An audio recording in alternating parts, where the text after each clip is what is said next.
Today I'm going to show you how to get a nicely burnished edge on a piece of vegetable tan leather.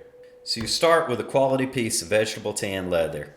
Next, if it's two layers that are going to be glued together, you need to use a glue spreader and keep your layers of glue very thin so that you don't see a seam when you get ready to burnish your leather. You want to start with a nice straight edge. For most of my projects, I design the projects larger and then I cut them down to size, and that cut leaves me a nice clean edge.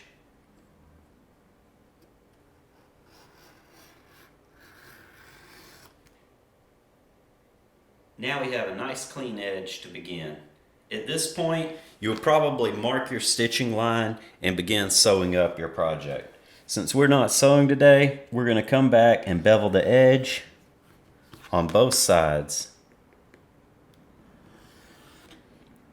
I'm using a number 1 beveler, but you can use whatever size you like. Now we're going to begin the sanding process. You want to try to maintain the bevel to keep the rounded edge. Be sure you don't sand the sides of your leather because that can scratch it up. Also, don't put a lot of pressure on the edge of the leather so that it doesn't smash it together. The key here is to sand it good and let the paper do the work. You don't need a lot of pressure. Make sure that you get the entire edge sanded very well to remove as many imperfections.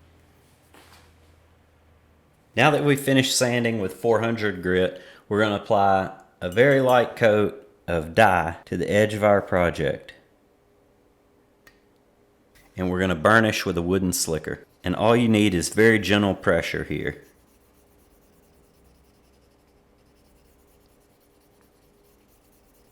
We're going to progress to 600 grit sandpaper, and we're going to begin sanding just like we did with the 400.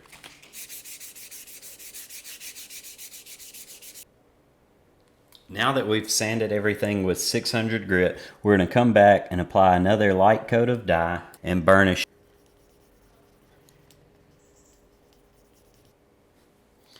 Now we're going to come and sand with 800 grit paper. And again, sand very gently and try to maintain the domed curve that you beveled into the leather. Now we have everything sanded with 800, and we're going to come back again with a light coat of dye and burnish.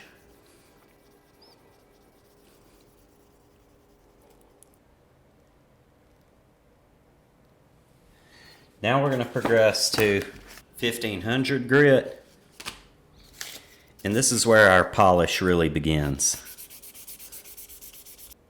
If you're happy with the edge color here, you don't have to use the dye again, and you can go straight to a finishing agent like Tokonol.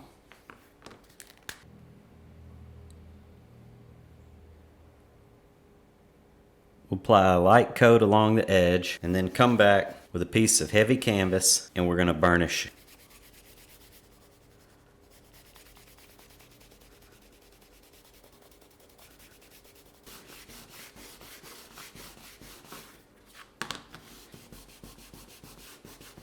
If you're not happy with how much shine you have now, you can come back again with the 1500 and continue sanding.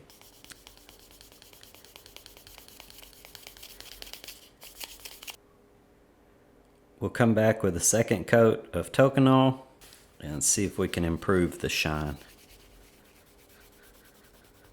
If you're happy with the shine, you can leave it at that.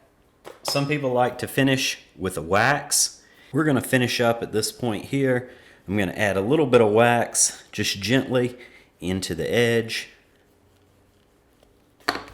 And then we're going to find a clean piece of cloth and burnish.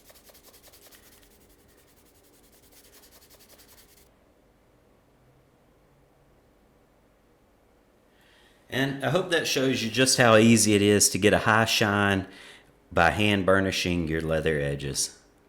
Thank you.